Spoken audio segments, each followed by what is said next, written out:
मैंने ये जो हिंदी की समीक्षा अधिकारी के लिए पूर्वावलोकन घटना चक्र की आई है, तो उससे ये सीरीज आज से शुरू करेंगे। तो चलिए, पहला प्रश्न क्या है कि इसमें अनेक शब्दों के लिए एक शब्द देखेंगे। तो जो स्त्री सूर्य भी न देख सके तो उसके लिए क्या है? असूर्य पस्या। ये प्रश्न कई बार बन चुका है पहले ही। और जो स्त्री किसी विषय को अच्छी तरह जानती हो उसे क्या कहते हैं? विदुषी। और जो स्त्री शास्त्र की ज्ञाता हो उसे क्या कहते हैं? शास्त्रज्ञा। अगला प्रश्न क्या है कि अज्ञ का क्या अर्थ होता है? तो जो कुछ भी नहीं जानता है उसके लिए क्या शब्द है? अज्ञ। और जो सब कुछ जानता है उसके लिए क्या शब्द होगा? सर्वज्ञ। और जो थोड़ा बहुत जानता हो उसके लिए अल्पज्ञ। तो इससे आपके 3 प्रश्न तैयार हो गए। अगला प्रश्न क्या है कि जो अपने सहारे पर रहने वाले के लिए क्या एक होगा? स्वावलंबी। अपने सहारे पर जो रहने वाला है उसके लिए स्वावलंबी। और जो अपने ऊपर निर्भर हो उसे आत्मनिर्भर। और अधिक बलवान को क्या कहते हैं? बलिष्ठ। अधिक बलवान को बलिष्ठ कहते हैं। अगला प्रश्न क्या है कि कुछ खास शर्तों पर किसी कार्य को करने का जो समझौता होता है तो उसके लिए एक शब्द क्या है? संविदा। अगला प्रश्न है कि अप्रमेय किसके लिए आप प्रयुक्त करेंगे? तो पहली चीज, ये दोनों सही आयोग ने माना है, जो तौला या नापा ना जा सके और जो प्रमाण से सिद्ध ना हो सके। तो ये दोनों प्रश्न माना गया है आयोग के द्वारा। अगला प्रश्न क्या है? जिसकी पहले से कोई आशा न हो उसको क्या कहते हैं? अप्रत्याशित। और जो आशा से अधिक हो उसे क्या कहते हैं? आशातीत। ऐसी बात जिससे कार्य पूर्ण होने की उम्मीद जगे उसे कहते हैं आशाजनक। और जिसकी पहले से कोई आशा हो तो उसे कहते हैं प्रत्याशित। अगला प्रश्न है कि किसी पर विजय प्राप्त करने की इच्छा रखने वाले के लिए क्या होगा? जिगीषु। रखना जिसमें हो जाता है उसमें ऊ की मात्रा लग जाती है। इसको जब हम पढ़ा रहे थे तब भी बताए थे। और अगला, अगर कहा जाए कि जो जीत लिया गया हो उसके लिए विजित। और जिसने विजय प्राप्त की हो उसके लिए विजेता। और जानने की इच्छा रखने वाले को क्या कहते हैं? जिज्ञासु। राज्य द्वारा निकाला गया आधिकारिक आदेश क्या होता है? अध्यादेश। जो राज्य द्वारा निकाला जाता है उसके लिए अध्यादेश शब्द होता है।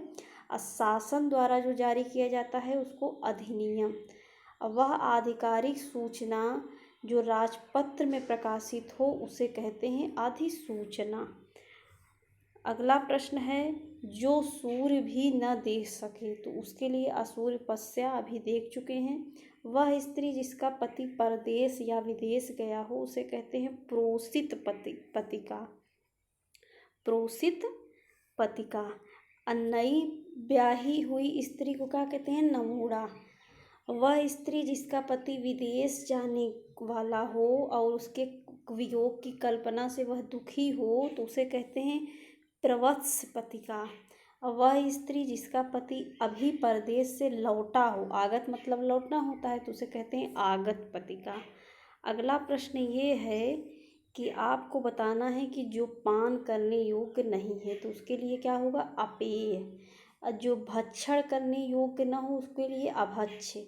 जो बुरा या अहित कर हो उसके लिए क्या है? अपथ्य। अगला प्रश्न क्या है? पैर से सिर तक के लिए क्या होगा? आपाद मस्तक। अगला प्रश्न ये है कि आपको ये बताना है कि कौन सा गलत है। तो जंगल की आग दावानल होता है। आगे की सोचने वाला अग्रसूची होता है, अग्रगामी नहीं। समुद्र की आग बड़वानल, पेट जठराग्नि। अनुचित बात के लिए आग्रह करने वाले के लिए क्या होगा? दुराग्राही। और अनुचित बात के लिए अड़ना क्या होगा? दुराग्रह। जो बहुत अधिक बोलता हो उसके लिए वाचाल। और जो किसी विशेष विषय पर बोलता हो उसे प्रवक्ता कहते हैं। जो खर की तरह तेज हो उसके लिए प्रखर। और जिसका निवारण अत्यंत कष्ट से किया जा सके तो उसे दुर्निवार, उसे क्या कहते हैं? दुर्निवार। और जो भेदा या तोड़ा ना जा सके उसे अभेद्य। कान के नीचे लटकता हुआ कोमल जो भाग होता है उसे क्या कहते हैं? कर्णपाली। कर्णफूल क्या होता है? कान में पहनने वाला आभूषण को कर्णफूल कहते हैं। जो भेदा या तोड़ा ना जा सके उसे अभेद्य। और जो कठिनाई से भेदा जा सके उसे दुर्भेद। जिसमें कठिनाई आ जाता है उसमें दुर शब्द आ ही जाता है। जो अनुभव करने योग्य हो संवेद, और भोग को नैवेद्य कहते हैं। जिसका कोई शत्रु जन्मा ही न हुआ हो तो उसे अजात शत्रु कहते हैं। ये सब प्रश्न कई बार परीक्षाओं में बन चुके हैं। अपना मंतव्य साधने वाले के लिए स्वार्थी शब्द प्रयोग होगा। और अगला प्रश्न ये है कि बुरे उद्देश्य से की गई गुप्त मंत्रणा तो क्या होता है? दुर्भिसंधि। किसी को संकट में डालने के लिए बनाई गई योजना या किसी को जो हानि पहुंचाने के लिए कोई गुप्त योजना बना ले तो उसे कहते हैं दुर्भियोजन। और जिसे पार करना कठिन हो उसे कहते हैं दुर्तिक्रम। और जिसके पार पहुंचना कठिन हो उसे कहते हैं दुर्भिगम। अगला प्रश्न क्या है कि जिसका उच्चारण न किया गया हो अनुच्चरित। अगला प्रश्न क्या है? युद्ध की इच्छा रखने वाला तो युयुत्सी। हमने कहा ना रखने वाला होगा तो ऊ की मात्रा लग जाती है। और जो युद्ध में लिप्त हो उसे युद्धरत कहते हैं। जो युद्ध में लिप्त हो उसे क्या कहते हैं? युद्धरत। सवाल जवाब बजत हुज्जत के लिए क्या प्रयोग होगा? प्रत्युत्तर। और जिसने उत्तर की अपेक्षा किया हो तो उसे उत्तरापेक्षी। पार उतरने की क्रिया या भाव उत्तरण। और एक के पीछे एक क्रम को उत्तोत्तर कहते हैं। तैरने या पार करने का इच्छुक तो तितिरसु। तैर कर पार करने वाले को तैराक। तैर कर पार कराने वाले को क्या कहते हैं? तारक। तारक किसे कहते हैं? जो पार कराता है। वह कन्या जिसके साथ विवाह का वचन दिया गया हो वाग्दत्ता कहते हैं। क्या कहते हैं? वाग्दत्ता। कन्या का विवाह कर देने का वचन देने की रस्म का होती है वाग्दान। वचनबद्ध को कहते हैं वाग्बद्ध। और वाक् चतुर को कहते हैं वाग्दत्त। अगला प्रश्न ये है कि मदिरा पीने की प्याला, ये चषक होता है। मदिरा पीने की जो प्याला होता है चषक। चश्म मतलब क्या होता है? नेत्र। चश्म मतलब नेत्र। अगला प्रश्न क्या है कि जो स्त्री के वशीभूत हो, जो स्त्री के वशीभूत हो स्त्रैण। स्त्रैण का क्या अर्थ होता है? जनखा, जनाना या मेहरा, मतलब जिसके अंदर स्त्रीपन हो। और मेहरा उसके होता है जो अपनी स्त्री के वश में हो। स्त्री के वशीभूत के लिए स्त्रैण शब्द का प्रयोग किया जाता है।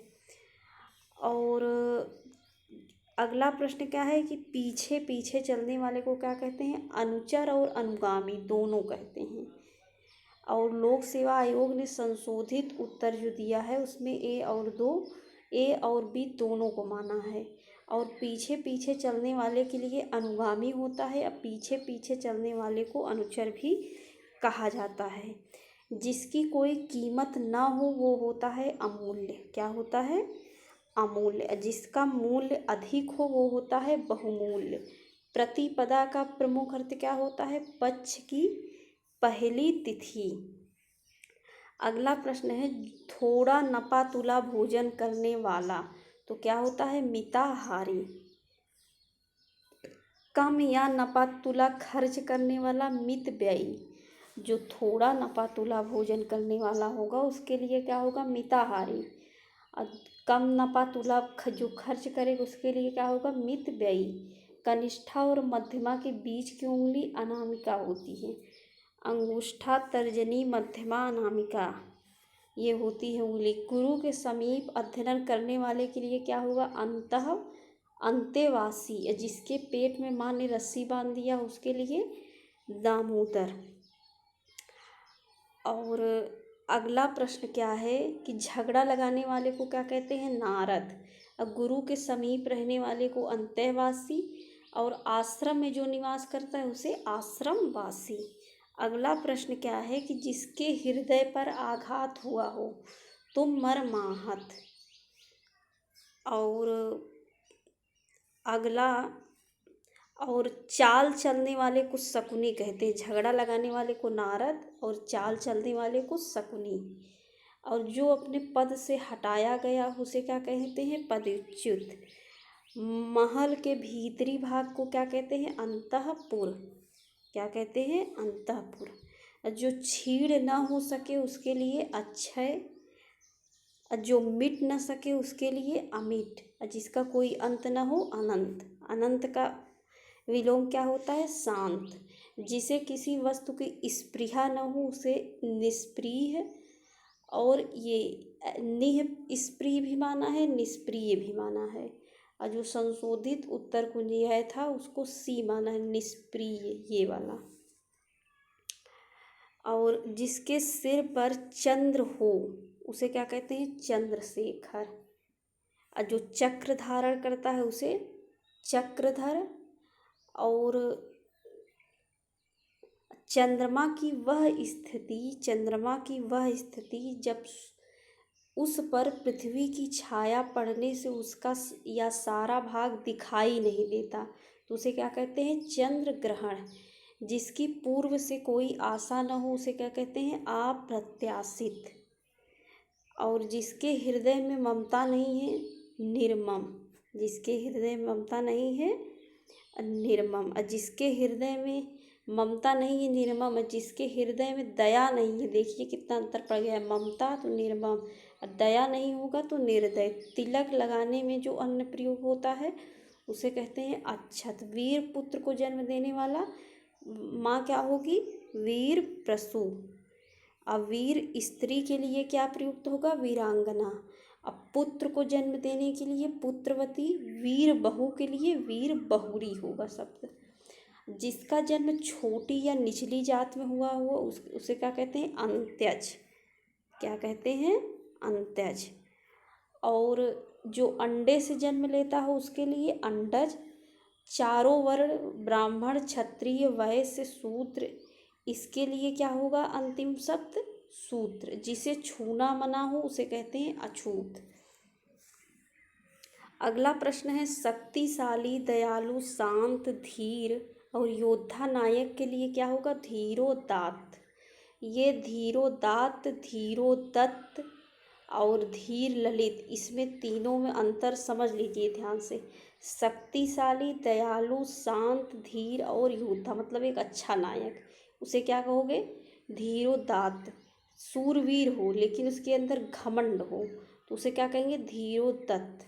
सूरवीर हो लेकिन ललित कलाओं का प्रेमी हो तो ललित इसमें आ जा रहा है तो इसको याद नहीं करना पड़ेगा, धीर ललित। तो शक्तिशाली हो, शांत, धीर और अच्छा योद्धा का होगा धीरोदात्त। और दा में मात्रा न लगाइए, धीरोदत्त कर देंगे तो उसके अंदर घमंड आ जाएगा। और ललित तो याद नहीं करना पड़ेगा।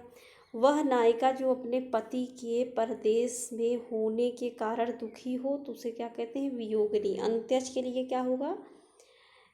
सही वाक्यांश क्या होगा? तथा कथित निम्न जात में जो जन्म लेने वाला होता है उसे क्या कहते हैं? अंत्यज। वह नायिका जो अपने पति के परदेश जाने से दुखी हो उसे क्या कहते हैं? वियोगिनी या विरहणी। और जिस स्त्री का पति विदेश गया हो उसे क्या कहते हैं? प्रोषित पतिका। अब विरह से जलने वाली स्त्री के लिए विरह विदग्धा। अब वह स्त्री जिसका पति रात में किसी दूसरे स्त्री के पास रहकर प्रातःकाल आ जाए उसे क्या कहते हैं? खंडिता। जिसका उपचार न हो सके उसे क्या कहते हैं? असाध्य। उसे क्या कहते हैं? असाध्य।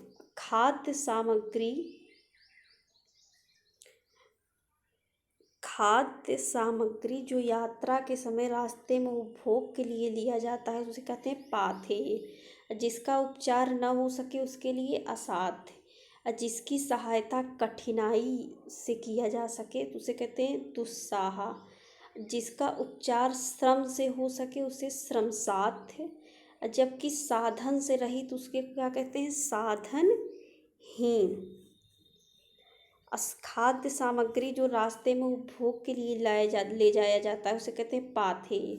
स्व अल्पाहारी का क्या होता है स्वयं के लिए वह आहार जो थोड़ा या कम हो।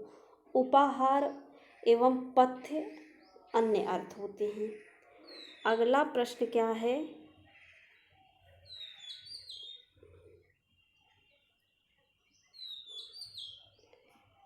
जिसे बुलाया न गया हो उसे क्या कहते हैं अनाहूत। आधी रात का समय निशीथ होता है। विभावरी और निशा जो है ये रात के पर्यायवाची है। मोक्ष की इच्छा रखने वाले को मुमुक्षु। रखने वाला होगा तो उसमें मात्रा लग जाएगी। जिसके पास कुछ भी न हो उसे कहते हैं अकिंचन। मोक्ष की इच्छा रखने वाला मुमुक्षु। योग करने वाले को योगी। जबकि तप में लीन रहने वाले को क्या कहेंगे तपस्वी। काम से मुक्ति वाले को मुक्ति कामी कहोगे। मोक्ष की कामना करने वाले को मुमुक्षु। जिसके पास कुछ न हो उसके लिए अकिंचन अभी देख चुके हैं। अगला प्रश्न है जिसके पास कुछ न हो उसके लिए अकिंचन कई बार आ गया है। रंगमंच के पीछे के पर्दे को क्या कहते हैं नेपथ्य। और पृष्ठभूमि मंच पृष्ठ और गुहा मंच ये सब क्या है संदर्भ में सही नहीं है। जिसे बुलाया न गया हो हवन में जलाने वाली लकड़ी को समिधा।